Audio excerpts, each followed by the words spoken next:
we're involved in office and residential development both here in San Francisco, and really all of our work is focused on urban cores, all infill, all redevelopment.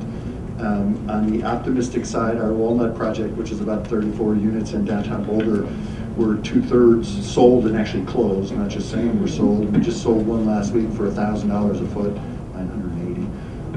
And we sold another one yesterday. And so that part of it feels pretty good. And we're optimistic. We're starting an 8-story building in San Francisco that once we get rid of the hazardous soils, will be under construction with. So, you know, those things I'm optimistic about. We're leased on the office side, and there are people out there, and Microsoft moving downtown, and we just took the 3rd floor of one of our buildings, and Disney signed a 5-year lease for a Disney online company. So there's some good things happening in the scheme of Boulder and honestly in infill development. So that's the optimistic part. The pessimistic part, or the thing that I didn't want to show slides and get people excited about, is it dawned on me yesterday while I was in San Francisco that the concept of real estate and time has been disconnected, and we need to reconnect it. And the slides and exciting things kind of allow people to forget that. And well, I was in San Francisco yesterday. I was there because we have soils underneath the building that we're getting ready to start on. And we have high soluble lead in the soils. And it's because in 1904, that area burned in the earthquake, and all the wooden buildings burned. We own a brick and timber one next door that was the E-Trade corporate headquarters, and we're building a building right next to it. Well, they took all the wooden buildings and they burned the rest of them, and they pushed it into the buildings on Townsend Street. Towns End is where it used to be, and Mission Bay is what they pushed it in, which used to be a bay. Now it's a campus. But what it got me thinking about was that area and the last 100 years in that area. And you know, in 1900, it was a purely warehouse district. Then it kind of became light industrial. In the 30s and 40s, it became service industrial. In the 60s and 70s, little tech firms and cheap office users moved in, and then they did the ballpark, and we're kind of right down by the ballpark. Who thought the Giants would win the World Series and delay our construction by 3 weeks? And then restaurants, a restaurant or two to support the ballpark, and then some residential, and then some office, and then the tech people moved in, and the tech people have gone through a whole generation of cheap, dark office space, and now we're building a cool, creative space that they pay a lot of money for, but that's 100 years.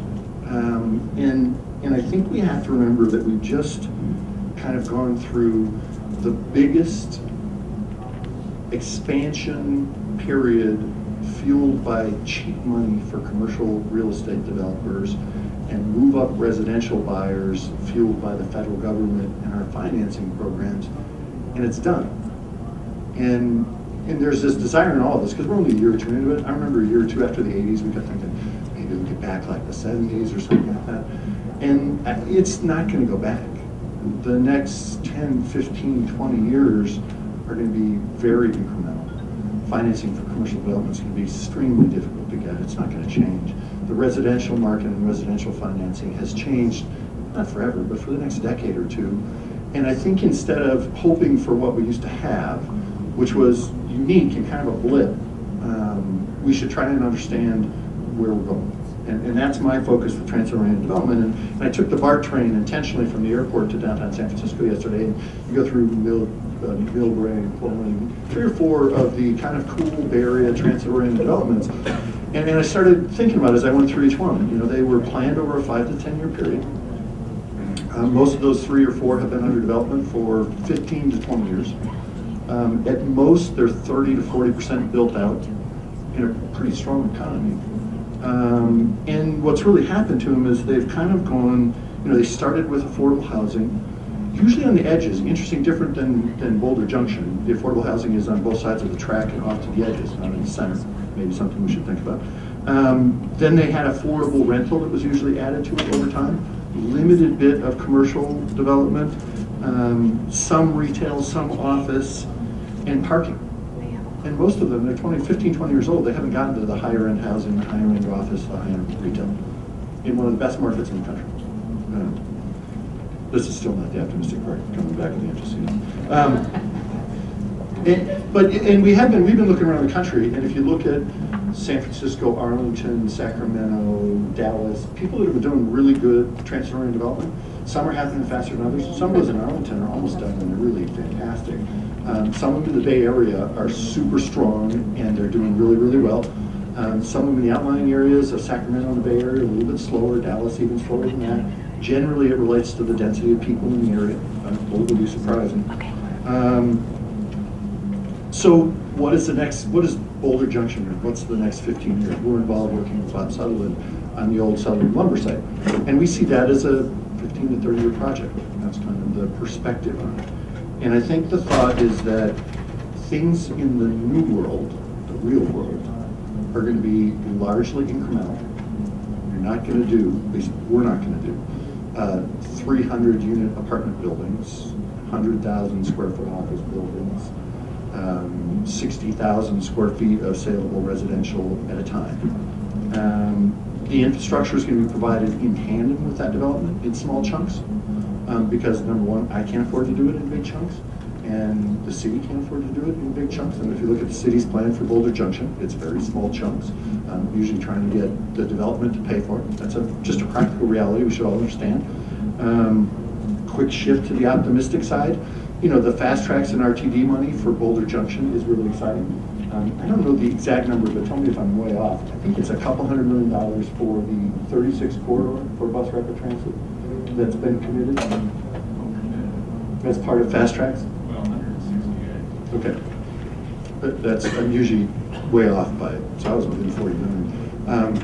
168 million for fast tracks as part of it on the 36 corridor. There is funding in place if we work this RFP process right for the bus station that will exist on Pearl Street by the railroad tracks. And so the idea of saying that we've got a couple $100 to $200 million investment in the near term, next 5 to 10 years, along the 36 corridor for bus rapid transit. We've got buses coming in, splitting, going to 2 stations in Boulder. Some significant portion of them are going to go to Pearl and the railroad tracks, or Pearl and 30th, I think is very optimistic. And I think that if you look at what's happening kind of in that area, you know, one of the biggest Whole Foods in the country, we had to move over to build a really big Barnes & Noble. We've got a great apartment project going on over by 29th Street. We've got 29th Street itself as part of it. So I think there's going to be good demand for that area. And I think that when we look at it in the future, we're going to be really excited about what happened. But I think if we remember today, it will happen in a much more incremental way than most of us either would like to see it happen, or hoped it would happen, or dreamed it would happen. I think it's going to start with, you know, smaller projects. One of the first ones being proposed is pretty big, but I don't think there's going to be a lot of big projects, or maybe one big project, but it'll be rental apartments, there'll be some affordable housing. Our belief is that creative companies want to be there, they're going to want big creative space. In San Francisco, our real energy is all about the creative energy down in South Market by the ballpark, and I think that Boulder Junction has the potential to be that, a place that, you know, the Microsofts, Googles, Crispin Porters, small ad firms, design firms, those kind of people want to be in that area. But it's going to happen in small pieces, and if we can create that energy, enough energy to make it a creative location, then we'll get some more traditional office. Eventually we'll bring in some limited commercial and retail. Eventually we'll get to some moderate price housing in that area. And I think that's okay. I mean, I actually think it's a really exciting future for Boulder Junction, but I think it's one that projects are going to be small, happen in chunks, infrastructure is going to happen in chunks. It won't be a complete place for 30 years, but in 30 to 50 years, I think it's going to rival downtown to be, if not the heart, the other heart of our community. It's clearly the center of our community. And, you know, we're excited to be part of it. At Sutherland's, we're starting with some small users and some bigger users. If you have users, let us know. But we think that the opportunities are there, and we're excited to be part of it. Thanks.